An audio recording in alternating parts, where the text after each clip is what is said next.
Sadhguru, what is so wrong about praying for one's mother's health that a guru would never see his disciple again? Ramakrishna saying what he said, for Vivekananda he has set different standards.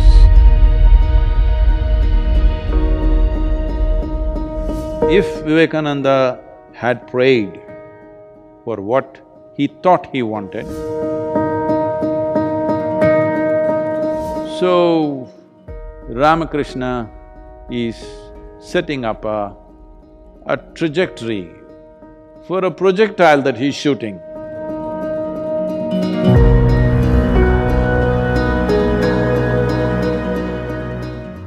Namaskaram, Sadhguru. You have told us a beautiful story of Swami Vivekananda and Ramakrishna Paramhansa.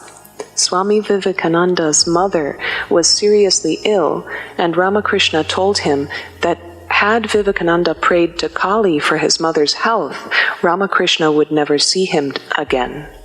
Sadhguru, what is so wrong about praying for one's mother's health that a guru would never see his disciple again? Now you're exposing how horrible the gurus are.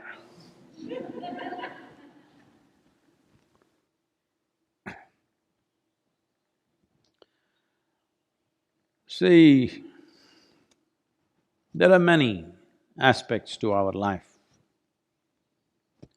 Of these many aspects, a guru means… I know that word guru is being used loosely today, management guru, marketing guru and whatever. We are not using the word in that context. When we say a guru, we are talking about someone who is committed to the ultimate nature of who you are. Well, Ramakrishna saying what he said, he wouldn't have said it to all the other hundreds of devotees who are hanging around. He says this only to Vivekananda, you must understand. Because he wouldn't talk about taking your emotions for your mother or your help or seeking divine help for your mother's health. For other people, he would have said, okay, go and pray. But for Vivekananda, he has set different standards. Because he is expecting this man to do something much more than what others will do. If he has to do those things, he should not be an asking fool, that he is not somebody who stands in front of the Devi and asks, I want this, I want that. So, for your mother's health, what he that moment needed was money. So he wants to go and ask for money. If money doesn't work, what's the next thing? You ask for a miracle. If miracle doesn't work, what is the next thing? You will ask him to raise the dead. Well, Ramakrishna knows the progression of human mind. Initially, you will say, my mother should be healthy, but she fell ill. Then you will say, I should have the money to get her treated. It didn't work. Then you want a miracle. Simply like that, she became well. Didn't work, she died. Then you want to raise the dead. So Ramakrishna, in one moment, he's seeing through this nature. And above all, he is looking at… he's preparing Vivekananda to be his instrument. And he wants a fine instrument, not a crusty one. So, preparing his instrument, is it more important than Vivekananda's mother? This is not one against the other. But see, today even you, here in United States, know who was Ramakrishna's guru. Do you know his father's name? Do you know his mother's name? Do you know his uncle, his brother? You know only his guru's name. Because for Vivekananda, Ramakrishna has become his dharma. he breathes him. But now, social pressure, he is falling back. Should the guru allow him to fall him back or push him forward? This is the question you're asking. Well, if I was Vivekananda, I want to be pushed forward, not fall back upon my emotions. And anyway, if money could save her life, I'm sure Ramakrishna would have provided something. But you're seeking divine help? No, this is something all of you must understand. This has happened a few times around me also, that you initiate somebody into a powerful process, next thing is, they want to help their mother or their uncle or their close cousin, little. They want to make him pass examination because the fool has not studied properly. Or they want him to get a lottery. Or they want him to get miraculously sit up in the bed where he is dying. The moment they do that, they will shatter everything within themselves. If, I'm saying, this is a conjecture, if Vivekananda had prayed for what he thought he wanted, well, he would have become a psychological wreck. Absolutely. So it's Guru's business to see that that doesn't happen. But 21st century, very hard to make them listen. Vivekananda, 20th century, 19th. 19th century only there was so much trouble. You can imagine my troubles. People will go, sit in front of Devi and ask all kinds of things. Because they were doing it with Dhyanalinga, I put her up and say, okay, so you have another counter to ask all these things. Because wherever there is a phenomenal sense of energy which is propelling you forward, at a certain space, then when you're moving at that speed, because you're concerned about the tree, you held the tree, your arm will go. You will lose something, it will shatter you, it will break you. So Ramakrishna is wanting him to be a rocket, and the rocket wants to do this. No, rocket trajectory is already set. You don't try to do this and that. That will be a disastrous rocket. So in that context, he is saying that if you had done this, it was finished between you and me because you were anyway a broken failure rocket, a failed rocket. Does anybody go and pick it up? You may be thinking it'll go to the moon and you fired it, but it went into the ocean. Does anybody go looking for it? No, it's finished, it's over, it's burnt up. So, in that context, Ramakrishna is saying, today, if you had done that, it was over because it would be not worth seeing you because you would be broken and you're gone. What do I do with a broken instrument?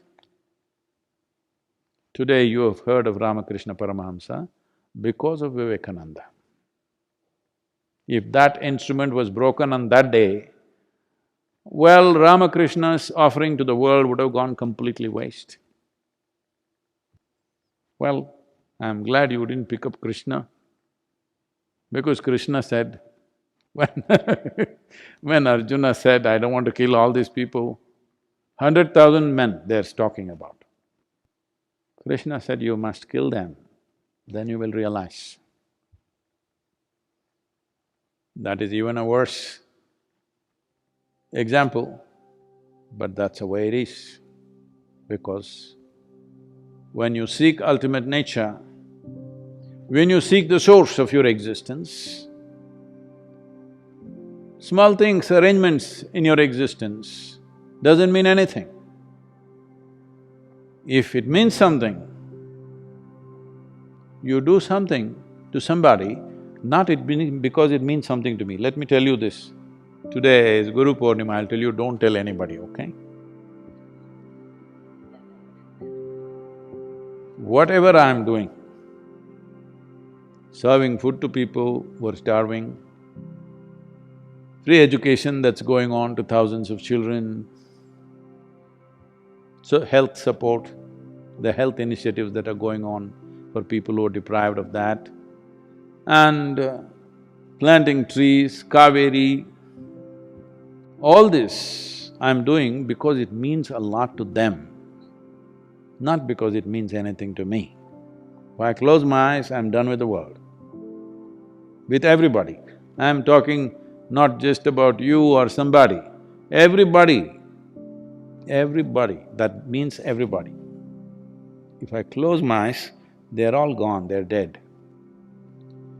But I do these things because it means so much to them.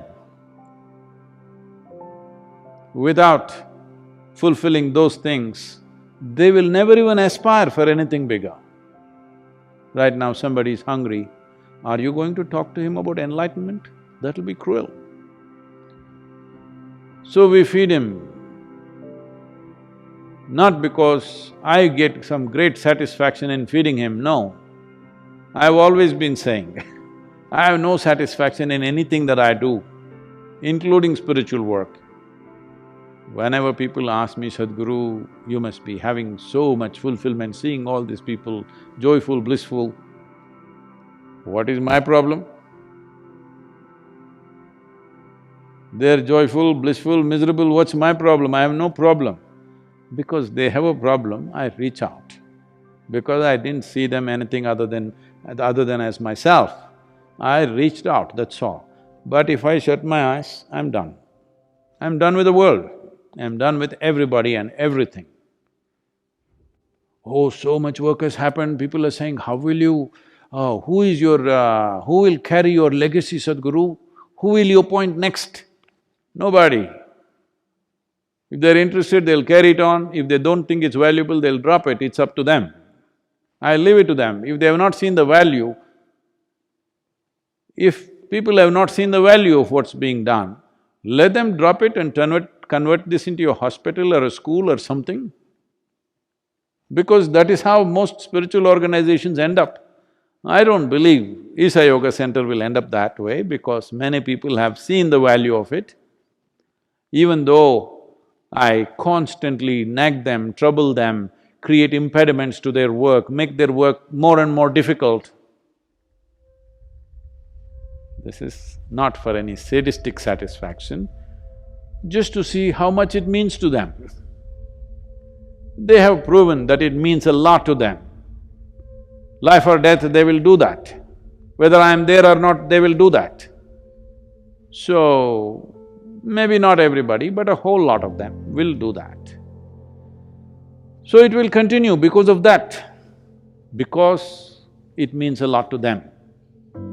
Not necessarily because it means a lot to them, because it'll add to their life. It doesn't… all this work doesn't add a thing to my life. But it means so much to every other life, so you do it. If you choose not to do, many yogis, fantastic yogis, they do nothing, they just withdraw. Nothing wrong with them being like that. So, Ramakrishna is setting up a trajectory for a projectile that he's shooting. Now this projectile is having a mind of its own, emotions of its own. Now this is dangerous.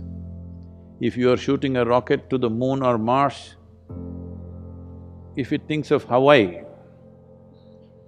Hawaii will be destroyed,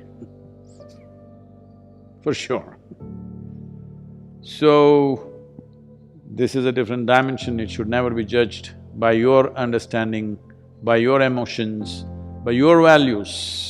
This is why I said, when you come in touch with a guru, you can either… if you're using him as an inspiration, this will keep happening because somebody will keep dragging you this way, that way. See, many young boys in the yoga center, they all came determined, but then, the girls were pretty. They got married, nothing wrong. But I'm saying, like this, if you keep going and whatever small needs are taken care of, no problem. But if you change trajectory because small thoughts and emotions change, best we don't empower you. So as I said, I'm not yet in the sunset stage, I will become far more colorful as I go, watch it. But right now, heading that way, it's 4 o'clock in the evening right now, in terms of the day for me. So it is summertime, summer is here, sun is setting at almost 8:45, 9 o'clock in the night, so there's still hours left. But when it's 4 o'clock in the evening, the intensity of the sun is not like noontime. It's becoming prettier, actually, it's becoming nicer. But at the same time, it becomes selective. See, when the sun is up at 12 o'clock, it shines on everybody, because it's up there. 4 o'clock, unless you stick your neck out, it won't shine on you. That's where it's going right now. So, you must decide whether I am an inspiration for you or I am a… what? Friend, philosopher, guide for you or I am a doorway for you that you got stuck in, or I am a destination for you, or I have become your dharma. Time to decide, because this is not noon time where sun shines on everybody. You need to stick out for it to shine on you.